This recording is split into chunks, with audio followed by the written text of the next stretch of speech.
uyorenge hamo na barabwe nigo bono anyeburia serikali etio kumuichania na kumurwania asekerianga niganganyire kurwa ensemo yabo na goswase wo mobwalinda mwananchi nigo boigo haburia basae ko babatweru na kugendera kwene kyomorembe asemisangirekano yonsi yege siasa imeyensi ya Kenya. Kwa majina naitwa Oliver Ochieng, mimi ni mkaaji wa Kisumu. Na mambo ya siasa hatujaanza saa hii. Mimi mwenyewe nilikuwa nakimbia na Mheshimiwa President Ruto, na mimi mwenyewe ndio nilikuja naye paka Kondele nikapigwa mawe na yeye. Na wakati hiyo nilikuwa namfanyia hao kazi. Sasa saa hii nimekuwa mtu mbaya nikiwa na watu walinda mwananchi. Na mimi hapo Kisumu hakuna mtu amesaidia maaskari kushughulika na watu wabaya wale wanasumbua watu hiyo town. Mimi kuna watu wengi nimesaidia askari wale walikuwa nasumbuana na mabunduki hiyo town. Hata OCS Wanyama naweza sema mimi ndio nilikuwa nasaidiana na yeye na tunashika hii watu.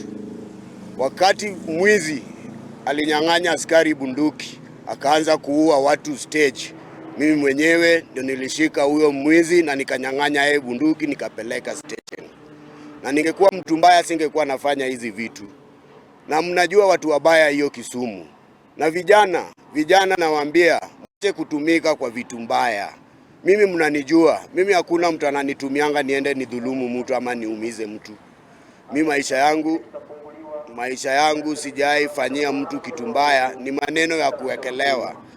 Na leo nimefika hapa, kama kuna case niko naye hapa ndani, heri nipelekwe kotini nimalizane nayo. Nimechoka na kutoroka na kuwepa. Ati siwezi kaa kwangu juu saa kidogo tukiwa na rally mimi ndio mtu anatafutwa. Na hii rally inabebanga watu wengi. Mbona Oliver ndio huwa mnaona hapo? Hii rally iko na watu wengi sana. Mbona ni mimi? Rally imebeba watu karibu kadhaa.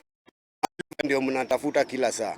Mimi sina ubaya na mtu, na kama kuna mali nimekosea mtu, munishike munipeleke kotini nikuwe free. Hata mimi natamani kukaa kwa boma yangu, na siwezi kaa kwa boma yangu saa yote rally ikifanyika lazima nisilale kwa boma. Hata mimi nimechoka. Na mali imefika, wacha nipelekwe kotini kama niko na case. Tumalizane naye.